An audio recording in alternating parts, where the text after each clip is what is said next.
Hello YouTube, this is Morgan Airspeed Prime here with my next The Promised Neverland manga review. This one's going to be for the chapters that make up volume 15, chapters 125 to 133. That means that next week we will be fully caught up. There'll be a video covering, I suppose, the next 5 or so chapters, and then I should be free to do next week's chapter as it comes out, my first, I suppose, individual chapter review. So cool to finally catch up, but let's get into this content, which, really, I suppose, catches us up with what's currently going on, because the direct result of this is what's happening, presently in the manga. So, obviously, where we left off, Norman had gone out to make a deal with the demons as part of his plan. Again, the full scope of his plan only comes out in these couple of chapters here. Emma and Ray are waiting for Norman to come back so they can talk to him, to give their concerns about what's going on, and they want to do a different way. They don't want to annihilate the demons, whereas Norman and his group does. So where he's gone with Zazie is that he's gone to meet this demon, this former aristocrat, Lord Ghilan, and he has come here to make a deal with him. He's using the fact that what he knows about Lord Ghilan is that he used to be an aristocrat. He was framed, his clan was framed and banished from the aristocracy, and because of that they were banished. They weren't allowed to have human food, so they sort of devolved and became more monstrous, and then they started stealing from farms, and so they've gained some of their intelligence back, but their forms are very different than the other demons. They have this unusual appearance and they want revenge for that. This is an event that happened 700 years ago, and the main terms of the deal are basically that Norman will facilitate basically the eradication of the royal family, the 5 region houses. He will allow Lord Ghilan and his kind of associates to take control, and in return Norman wants the release of all of the farmed children and permission for humans to self-govern. He understands he doesn't want to take away their food supply, but that what he wants is all current children to be removed from the farms, but you can keep the farms active and do what you wish with the Rattray clan. He explains that, okay, use the Rattray clan maybe to make more kids or whatever, do what you want with them, but there's nothing to worry about because the technology that they have, you can produce hundreds of humans from a single strand of hair. So food shouldn't be a problem, but he wants anyone who is a living human now to be saved. And the problem with this, I suppose, is that that seems like a great idea. Humans created from a strand of hair, who cares? But it's effectively the same terms of the deal from before. It still would effectively create the same situation again. This is just this new deal, but it's effectively the same deal in that you question what people were left over and handed over to the demons to be their food supply, that basically all of our human characters in the story originate from. Who were they, and who decided that they were the people to be handed over? That's effectively what Norman is doing here. So you can see these kind of darker aspects to what's going on here, but obviously the idea here is that Ghilan and Norman are both planning to sort of double cross each other a little bit. Ghilan is referring to Norman as James Rattray, so he's playing along with it, but he knows that actually there's more to it than this. So, Norman just talks about how let's destroy this abhorrent world together. They agree to it, they signed the deal, they both, put a kind of blood seal as well as their signatures on this kind of contract, and they make the final agreement. What if you can't keep the pact? What if this is unsuccessful? What then happens? Norman just says, then you are free to eat me and my people, boil us, cook us, whatever you would like. Good, it's an agreement, and this is where it's revealed that, the demons are just pawns for Norman here, but also that Ghilan is aware of who Norman is. He licks the blood off the page and knows that he is the meal that is meant for the one. Even the king cannot eat him, and Norman knows that that's what Ghilan is after as well, but that he'll be the one to get the last laugh. So I like this kind of banished clan. Norman is going to use them and their kind of army to fight the army of other demons, and in the middle of all of that, them taking each other out, they'll swoop in, take out the aristocrats, and then I suppose he'll deal with the aftermath of what's going on with Ghilan. Next chapter We obviously see Emma and Ray waiting for Norman to return. When he does, they immediately go to talk to him and immediately want to know what is the full extent of the strategy. This is where the Civil War gets explained about the demon society. There's the One, there's the King, the aristocrats, commoners, demons below them. The aristocrats, the 5 families, they're the ones who have all of the power and run the farms and effectively manage demon society. But because of that, the people below them aren't happy. And that every year, the disparity grows bigger and bigger between them. And, this is where he reveals the scope of what happened to Gillen in the past. 700 years ago, they were framed for a crime that they didn't commit by the other royal families. And they degenerated and only barely have managed to regain some of that intelligence.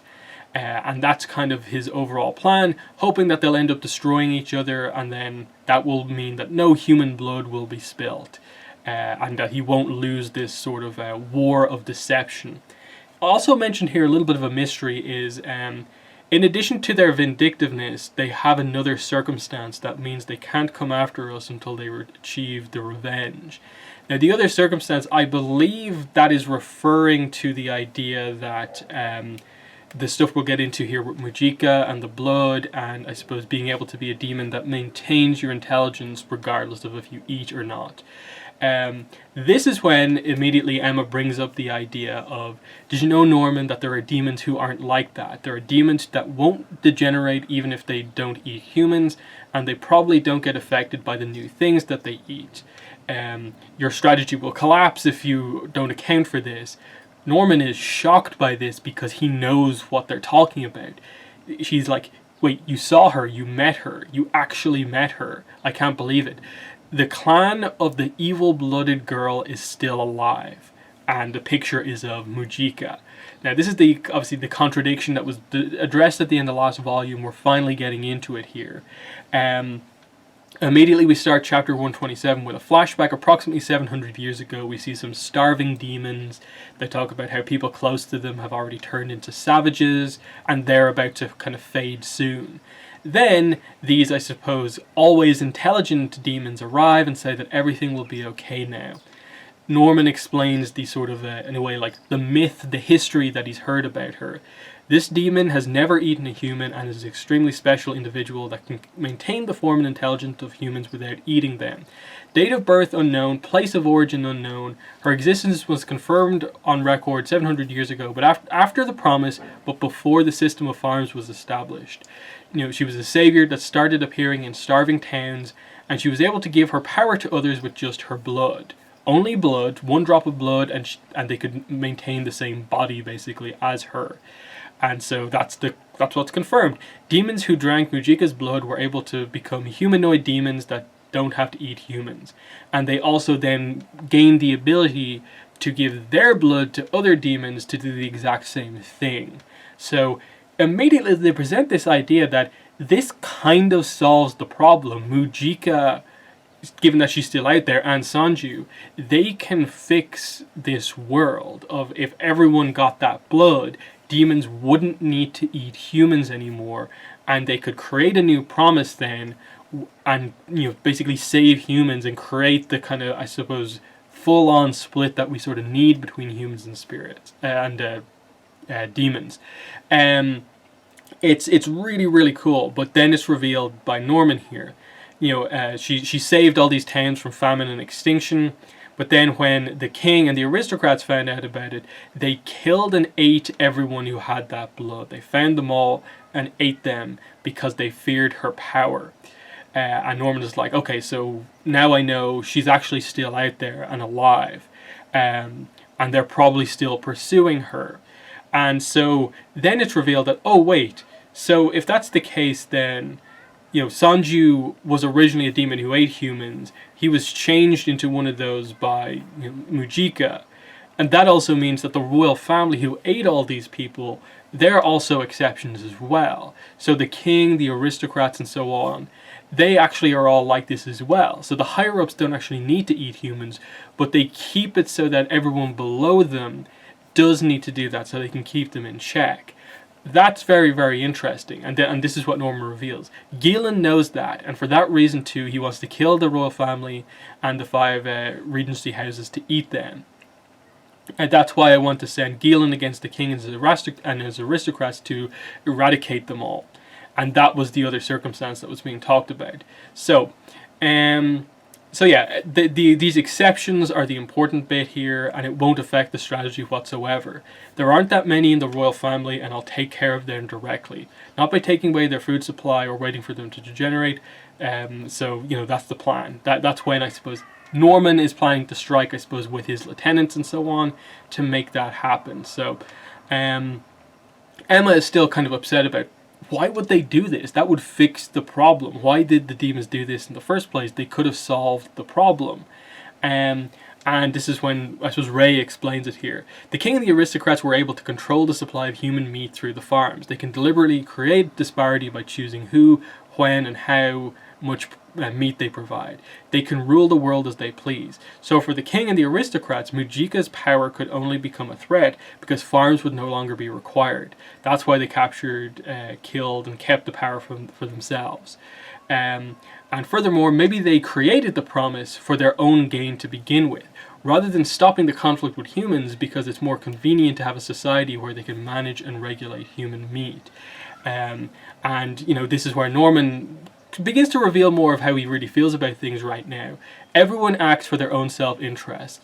Of course, that's not how every single person in the world is, but it's how the world works. Not everyone thinks in a kind, selfless way like you, Emma.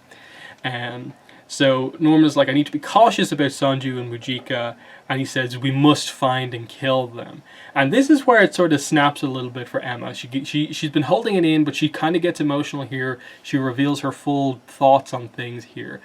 She comes in and says it, I don't want to eradicate the demons. That's what I came to talk about.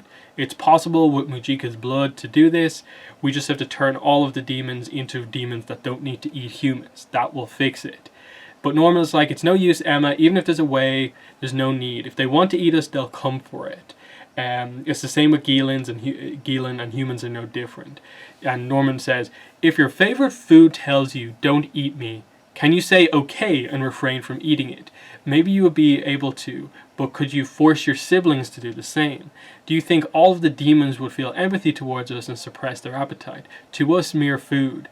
Emma says, then let's escape to the human world. Let's find the 7 walls, create a new promise, make it so that the demons won't pursue us, then escape to the human world. We'll take away the humans from the demons, but it's better than annihilating them. Norman says, even though we don't know that the human world is safe and they'll accept us, Emma, life isn't so easy that you can have everything you want. I can say for sure if we don't annihilate the demons, there's no future where our family can live in happiness. Very, very interesting stuff of this is this kind of goes all the way back to I think it's more of Emma versus Ray, almost from the first arc of countering her raw idealism with kind of logic, except this time it's Norman who is the one who sort of has the darker aspect of the pure logic and versus Emma, whereas previously it was Ray, and Ray is actually more on Emma's side of things here. And Emma kind of argues in the next chapter, you're right, but you're only correct in terms of probability. It's true that if you go by the numbers, that's the correct way, but it doesn't. Well, what does it mean to be correct, to be certain, to be efficient? I don't know, but it shouldn't just be that. I don't think it's right to massacre innocent children just because they're the enemy. Eradicating is going too far. Killing is too heavy. We don't have to kill when we have a solution like this. And we have to take this chance to basically do it in the right way. She says here, a very, very interesting quote here, if it's a future where I have to kill my friends like Mujika, I don't think I will be able to smile anymore. And this is kind of this moment that stops the conversation for a second to kind of everyone think about it. Ray's that was a big statement, Norman is as well. And Norman just says, so the part you want to avoid is the eradication. And he's like, I can't exactly go back on the plan now because I started it. Emma's kind of okay, I'm with you up to this specific point, but instead of killing the higher ups of Demon Society, we should use their blood to fix the rest of demon society, basically. And this is where the plan sort of begins to form here. Okay, like, you do that, I'll go to the Seven Walls and create a new promise with the One. I'll create a route to the human world, and once we change all of the demons into beings who don't degenerate and destroy all the farms, we'll go to the human world with all the children. Norman says, that's just a fairy tale. You assume the human world is actually safe to go to, and everything about the Seven Walls is uncertain. But Emma is like, we actually know where it is now. We can get there. We've figured out over the last year and a half how to get there. We can go once the conditions are right. And this is where she's like, I'll go and make a new promise, and when I come back, maybe then you'll consider it. And Norman's kind of like, I'm not sure about this, I'm not agreeing to it. And what happens next here is that, obviously, Norman's kind of like, if you don't know that you can get back, don't go. But Emma is set on going, that this is the only way to change something, is to take this risky kind of jump into the unknown. And Emma notes here, the first head of the Ratry clan was able to return 1,000 years ago. If there's a way, I'll find it and come back. I'm the one who doesn't want the demons eradicated, so I should be the one to take on this simple burden. But Norman's like, it's not simple. And she just says to Norman, you have much more on your shoulders, all by yourself, as if you were a god. Listen, Norman, you don't have to be a god. And she hugs him. She just says, tell me the truth, it's tough, isn't it? Do you truly want to annihilate the demons? Do you feel better when you kill the demons? Tell us everything too. I don't want you to go far away, bearing everything on your own again. And obviously we remember the burden he took on his shoulders to basically sacrifice himself to make the escape possible. And in a way, Norman's repeating things again, just with this kind of darker point of view. And what they'll get to, I'll say it here, but we'll cover it when we get to it as well, is that, Ray and Emma's perspective on Norman at this point in time is that they're aware that, basically what he's doing is that he is sacrificing, in a way, his goodness. He's becoming, darker. He's doing these sort of brutal things that he feels he has to do to save everyone else. Whereas Emma and Ray are like, we'll do what we have to do so that Norman doesn't have to do that. We'll save Norman by basically saving him from having to do basically the step he can't come back from. If he kills an entire species, he won't be able to come back from that. We have to, save him as our friend by stopping him from doing that. And to do that, we have to do this thing that's even riskier. And that's what I like here of, Norman is kind of lost in this idea of, you're too idealistic. This is the way it has to be. In a way, the people he's been around have sort of led him down this path of, seeing the demons only as the enemy. And he doesn't necessarily agree because he hasn't had the same experiences as Emma and Ray, that there's hope for the demons or anything like that. She says, it's decided I'm never going to let Norman be on his own again. I don't want to waver anymore. So this kind of sets that in stone, that's what's happening. And the next chapter is basically Norman as they kind of head off to, plan things.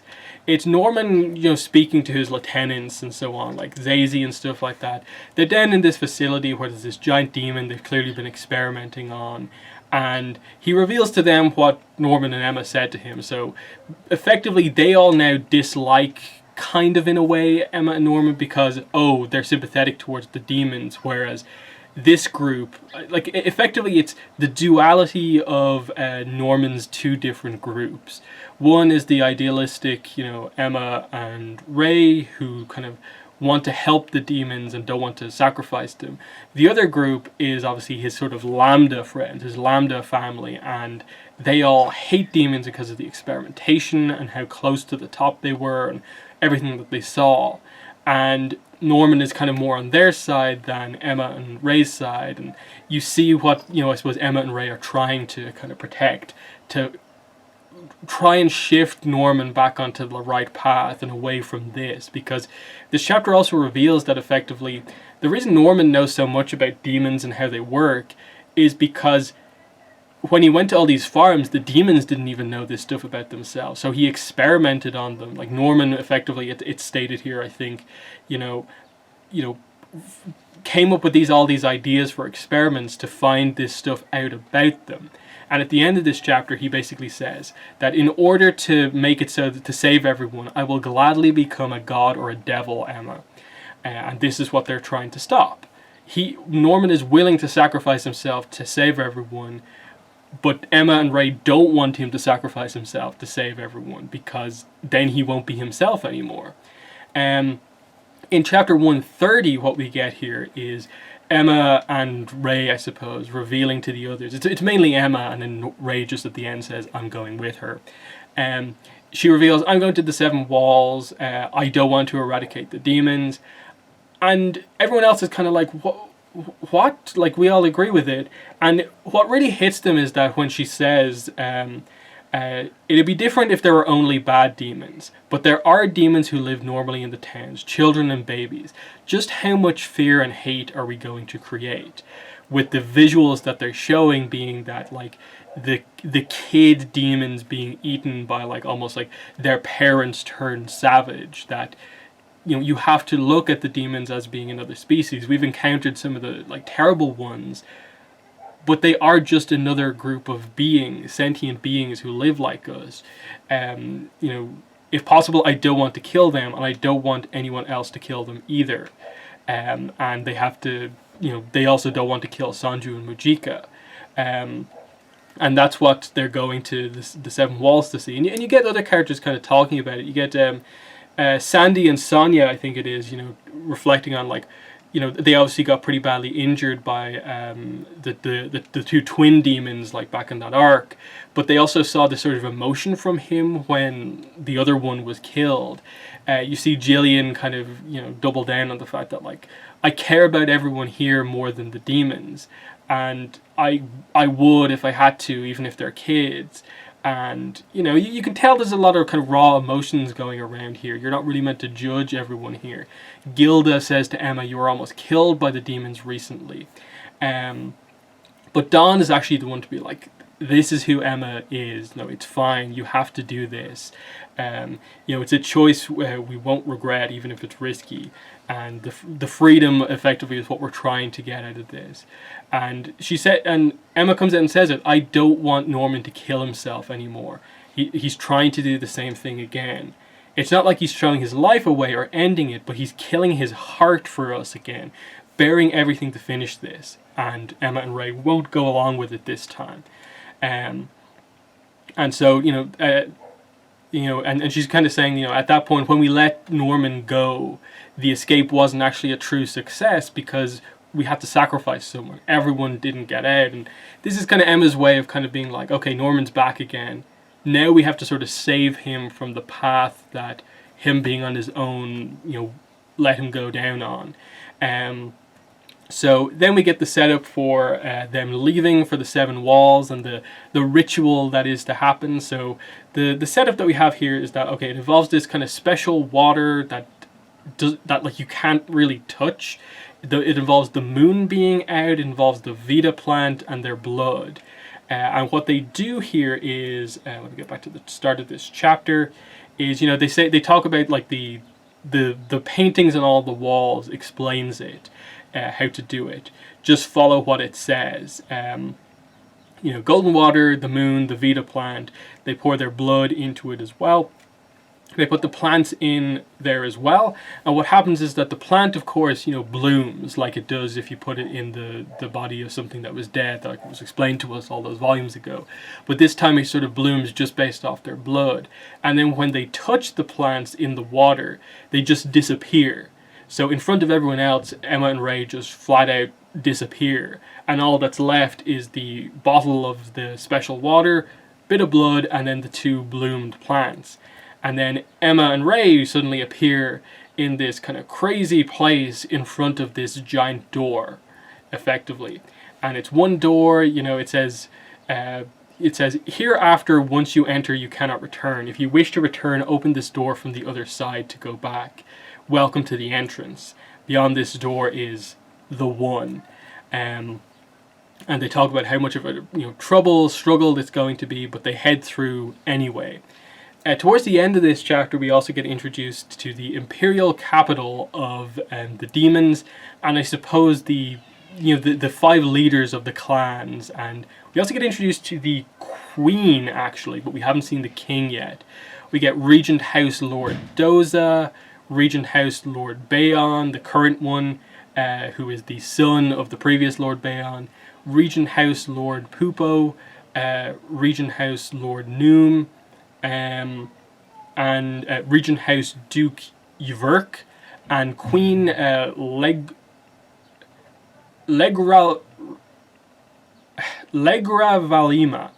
It's a long name, not sure how to pronounce it. A lot of cool designs, and then basically just setting up the idea that they're going to war. They're sending their army out, effectively, is the idea. They talk about how the Tefari is sort of like coming up. They won't allow a rebellion, and it's time for an expedition, and they have to take care of it before the Tefari. Norman also reveals here that the way they destroyed the Lambda facility and have done most of their raids, they've actually made it seem like it was demons who did this. So they've set it up so that both sides effectively going into this battle know that they're facing other demons, and that gives them, Norman and his crew, the chance to, really strike. And he says, "We'll carry out the plan 8 days from now. During the Tefari, we'll kill the royal family and the aristocrats." So really cool stuff. And Hayato, then we see him also. He comes in and asks Don and Gilda that the boss, so Norman, wants to speak to them.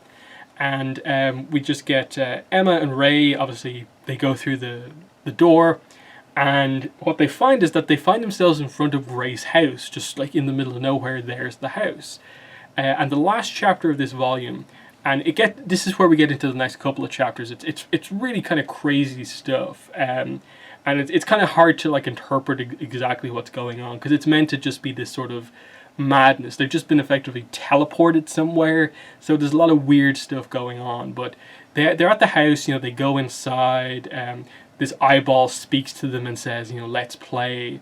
The time and space effectively just start to go all crazy all over the place. The house is like upside down, start to morph around. There's Isabella all of a sudden.